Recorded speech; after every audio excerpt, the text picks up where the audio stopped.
Thanks very much for joining us here.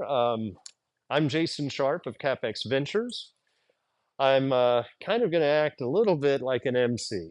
This is our own minor, panel conversation on the topics of Bitcoin mining. So I'm going to start out by kind of describing to you what this is and what this isn't about in this presentation, because we want to actually have it be pertinent to everybody's expectations. So this is not about understanding Bitcoin and the blockchain and stuff. That's a rabbit hole that you can go down. And I know there's a few people in the room that are very familiar with that. And then others who are going, I have no idea what this is. What we're actually about is really the mining aspect. So again, what we're covering here is not Bitcoin itself. It's the mining aspect with natural gas. And you're going to get to understand why this is an interesting play that borders on insanely obvious of a play. And that's not to convince you to invest with us, but to really educate you on what some of the power dynamics are in play to make this work.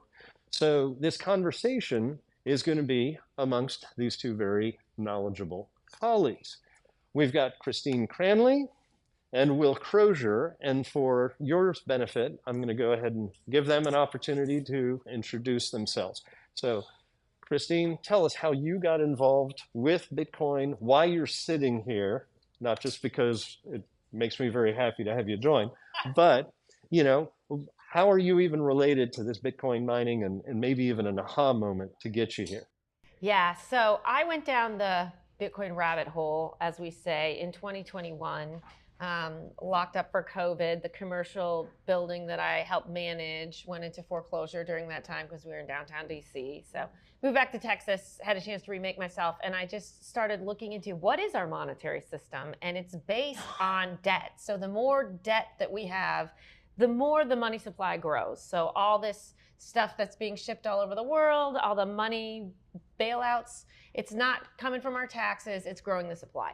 And I had a history of helping, when I graduated from college, I did work with pregnant women who were looking for ways to be able to provide so that they could give life for their child. And always it was the financial that they ran up against. And I had just seen in my life, the poor are the ones that are hurt the most by inflation, because it's assets that go up, right, when there's more money injected into the system. So the more I learned about Bitcoin and its cap supply, the more I just fell in love with it. So I started talking about it to who'd ever listen. I started an LLC to educate on it, and I got picked up along the way by a registered investment advisor firm, which was one of only 5 in Texas,